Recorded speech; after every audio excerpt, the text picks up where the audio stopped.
Ilang dekada nang nagkakandakuba sa pagsasaka ang mag-asawang ito sa Cebu at ang 8 nilang mga anak na pagtapos nila, mga professional na.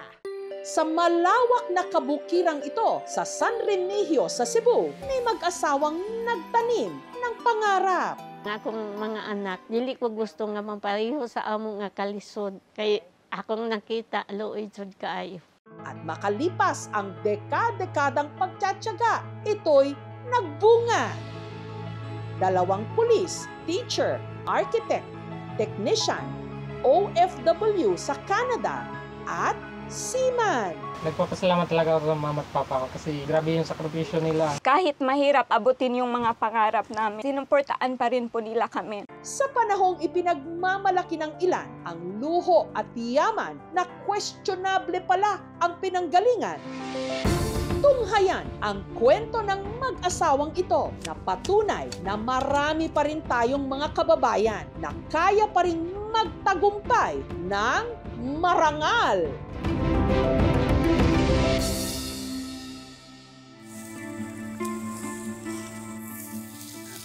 Iika-ika na ngayon sa paglalakad ang 66 anyos na si Tatay Josing. Halos buong buhay niya uminog sa bukid. Bigat bata pa ko, nagbaso ko ang sinda. Wala may lang trabaho, kaya hirap kayong taong magginikanan. Ganito rin daw ang naging karanasan ni Nanay Eva na ngayon 64 anyos na. Siyam kami kabuok. Ako ang pinaka magulang sa tanan. Unsay trabaho sa among papa, tabang yun mi magkahawi. Antod, nakatapos ako ng grade 6. Sakit mo, balikan.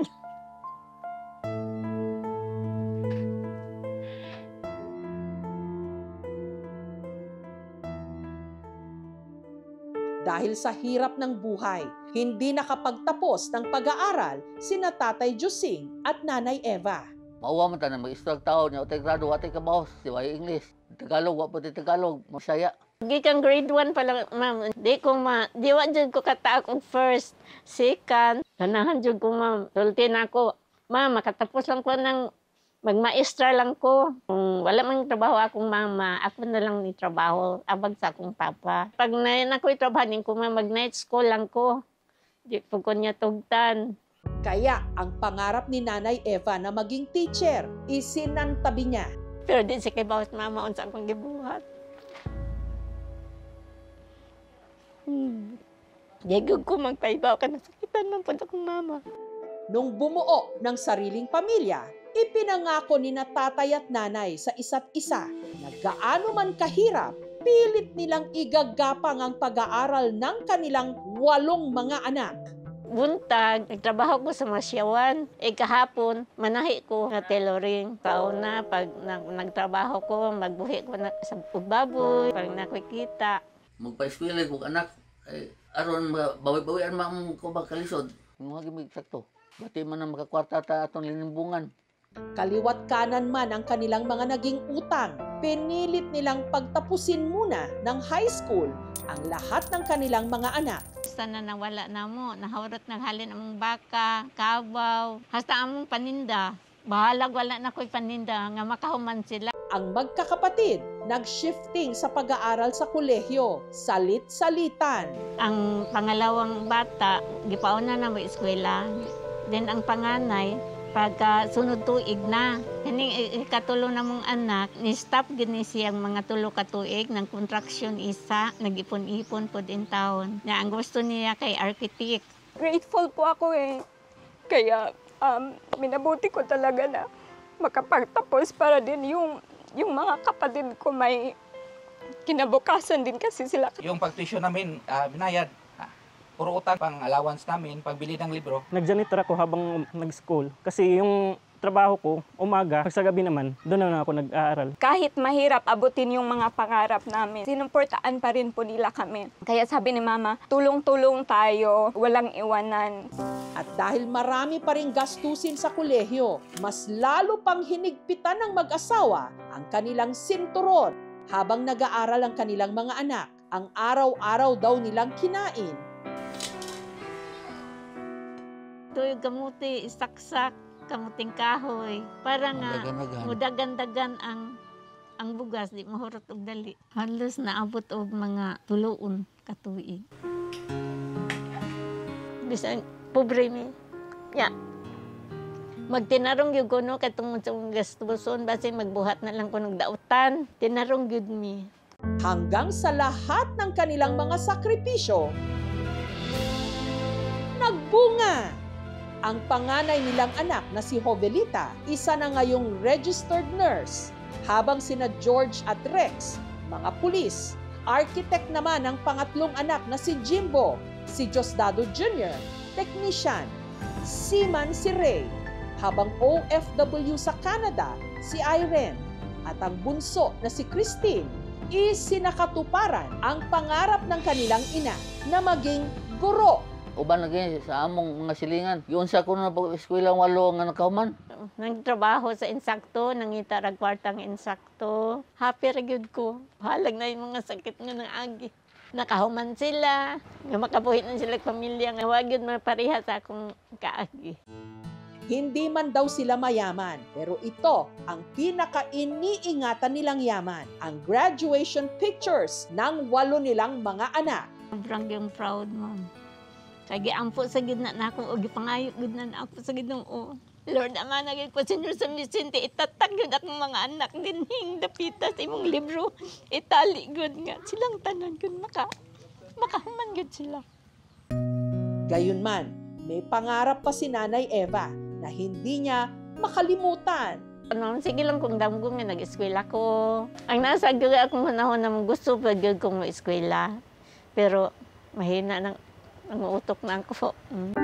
Dahil madalas abala sa sarili nilang mga pamilya at trabaho, bibihira na sila'y makumpleto. Pero sa araw na ito, ang magkakapatid muling magkikita-kita para sorpresahin ang kanilang mga magulang. Sila naman ang nagsabit ng medalya kina tatay at nanay. Uy! Uy! Wala na naman eh. May sus ko yaman ako mga anak ko eh. Uy! Thank you kayo. Thank you kayo mga anak.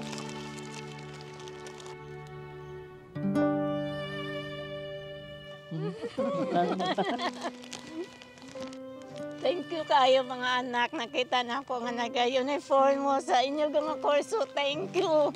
I'm happy for you all.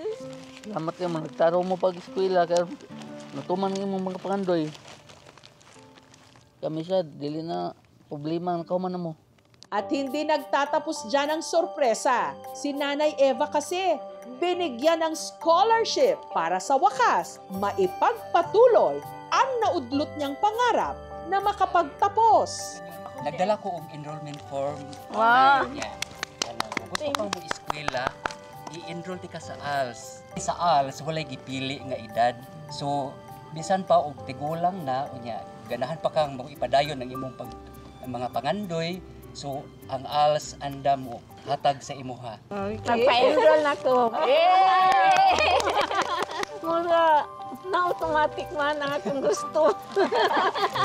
Ma, imo maminggi paskwela karon kami na po imo paskwela nimo. Thank you. Salamat kayo mga anak. Ikaw pa. Ay, hayop tayo ng bagalmon. Ni minsan di sinabi ng parents namin na tumigil na kayo, di na natin kaya. Pinaninindigan pa rin nila yung pangarap na gusto naming abutin. Ito na kami ngayon eh. Professional na kami kaya gusto naming masuklian, gusto naming maranasan din nila yung maganang buhay. Hindi sila nag-flex o nagyabang ng kanilang mga luho at pamumuhay. Ipinanganak na walang minana o yung tinatawag na generational wealth. Pero ang kanilang ipinakita, pawis sa noo, bit-bit na sakripisyo at pangarap para sa kanilang mga anak.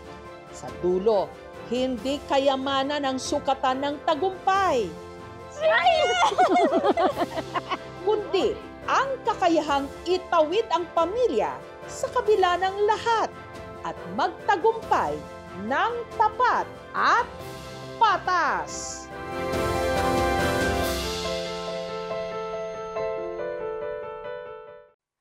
Thank you for watching, mga kapuso. Kung nagustuhan niyo po ang videong ito, subscribe na sa GMA Public Affairs YouTube channel. And don't forget to hit the bell button for our latest updates.